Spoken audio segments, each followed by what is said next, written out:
සීපෝත් ගම්මානය හැදුනි ලංකාවේ 4 වෙනි කොලනිය කියන එකයි. සී කියන්නේ කොලනි, 4 කියන පෝත් කියලා. ඒකට සීපෝත් කියලා හැදලා දිනවා.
ඉතින් travel with Chanu අද ලෑස්ති තවත් අලුත් ස්ථානයකට ඔයාලා වික් කරගෙන යන්න. අපි පටන් ගන්නේ කොළඹින් අවිස්සාවේලට යනවා. අපි අවිස්සාවේලෙන් කරවනැල්ලෙන් බේ වෙනකොට කෑගල්ල දිස්ත්‍රික්කයේ පැත්තට ඇවිල්ලා ඉන්නවා. ඉතින් අදත් අපි ලෑස්ති බොහොම ලස්සන ස්ථාන රැසක් ගවේෂණය කරන්න. ඉතින් රැඳිලා ඉන්න අපිත් එක්ක වීඩියෝ එක අවසන් වෙනකම්.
ඉතින් අපි මේ වෙනකොට ඇවිල්ලා ඉන්නවා ඕලුවැල්ලට. ඕලුවැල්ල ගැන කතා කරද්දී ලංකාවේ 4 වෙනියට උසම දියැල්ල. ඊට පස්සේ අපිට කියනවා නම් කෑගල්ල දිස්ත්‍රික්කයේ උසම දියැල්ල. මේක කොටස් 4කින් තමයි කඩාගෙන වැටෙන්නේ. ඉතින් මේකට කියනවා සාමාන්‍ය ලංකාවේ නයගරා කියලා හඳුන්වන්නේ ඕලුවැල්ලම තමයි. ඉතින් අපි අද ලෑස්ති ඕලුවැල්ල සුන්දරත්වය විඳින්න මේ ස්ථානෙ ඉඳන්.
බලපෑම තවත් දරුණුවටම දැනෙන එක ස්ථානයක් තමයි සීපොත් කියන්නේ. ඉතින් මේ ගමන් මාර්ගයේ තවමත් විශ්ව සිලිකුණාටුවෙන් බලපෑමක් මේ විදිහට කුංචි දියාලි නිර්මාණය වෙලා නායකයෙක් කොටස් තවමත් අපිට මේ ගමන අතරතුරදී දකින්න පුළුවන් වෙනවා.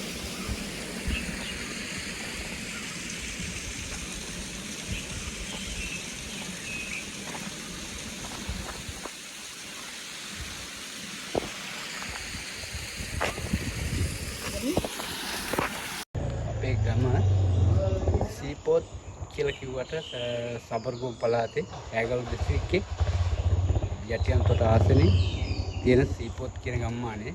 සීපොත් ගම්මානය මුලදී මේක කොලනියක්. සීපොත් ගම්මානය හැදුනේ ලංකාවේ 4 වෙනි කොලනිය කියන එකයි. සී කියන්නේ කොලනි, 4 කියන පොත් කියලා, ඒකට සීපොත් කියලා හැදලා තියෙනවා. මේ පළාත හරි බොහොම කඳුවටින් වටවුණු ලස්සන පළාතක්. සංචාරකයන්ට බොහොම හිතකර ප්‍රදේශයක්. දිය ඇලි කඳු තරණය කරන අයට කඳු තියෙනවා. ඒ වගේම මේ පැත්තෙන් කිතුල්ගල වන උද්‍යානය තියෙනවා. එකම ඕල්වැල්ල කියන සුන්දර ඇලි තියෙනවා මේ පළාතේ. දැනට සංචාරකයෝ වශයෙන් මේ පැත්ත දියුණු කරගෙන යනවා. ITN ඒ හරිය ITN එක තියෙනවා. ITN බලන්න පුළුවන්. ඒ හරිය ඉඳලා බලපුවාම කොළඹ දක්වා දර්ශනය වෙන පළාතක්. මෙහි තවත් මේ පාරවල් යන්ට දියුණු වෙමින් පවතිනවා. තව සුවිශේෂී දේවල් නම් මෙහි ඕනෝ කෙනෙකුට නාන්න කරන්න නිදහස් පාස්වේ ඇවිදගෙන යන්න පුළුවන්. කිසිම සත්තුන්ගේ කිසිම කරදරයක් නැති හොඳ පළාතක්. මේ පළාත දේශගුණකින් බැලුවොත් සීල දේශගුණයක් පවතින හොඳ පළාතක්. නුවරඑළියට සමාන නුවරඑළිය මායිමුණ ගම්මානයක් තමයි සීපොත් ජනපදය කියලා කියන්නේ.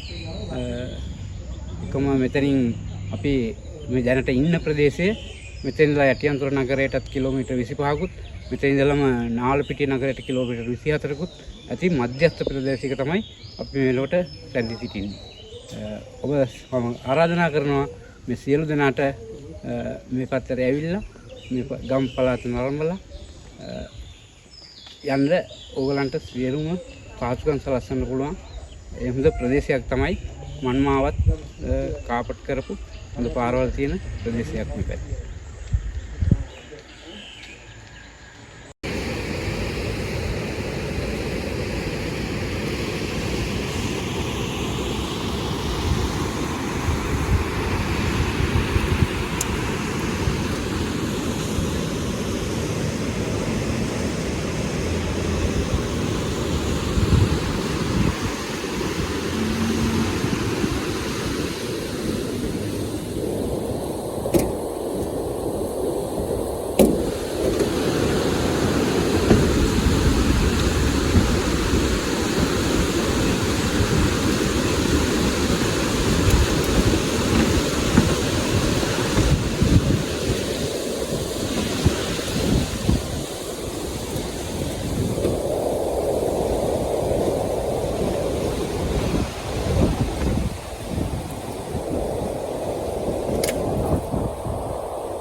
දඹේගොඩ කම්බි පාර.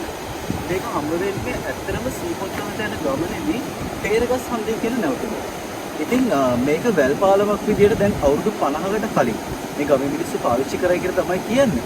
නමුත් පසුව ආයි 2021 වෙනකොට මේක කම්බි පාලමක් බවට පත් කළා. මේ වෙනකොට මිනිස්සුගේ සුභසිද්ධිය සඳහා මිනිස්සු ගමන් කරන්න මේ පාලම පාවිච්චි කරනවා.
ඉතින් අපේ ගමනේ පළවෙනි කොටසේ පළවෙනි දවසේ අවසානයේ සීපොත් වලට අපි මේ වෙනකොට ඇවිල්ලා ඉන්නවා. සීපොත් අඳුර ගන්නවා නම් ඇත්තටම මේකෙදි වෙන්නේ තාරපාරක් ඉවර වෙලා පුංචි කඩවණ්ඩියක්. මෙන්න මේකේ පුංචි කඩේකින් තමයි මේ කොටස ඉවර වෙන්නේ. ඉතින් අපි මෙතන ඉඳන් නාවල පිටියට අපි දෙවෙනි කොටසෙන් යන ලෑස්ති. ඉතින් රැඳෙන්න අපිත් එක්කම travel with චානුතුලි.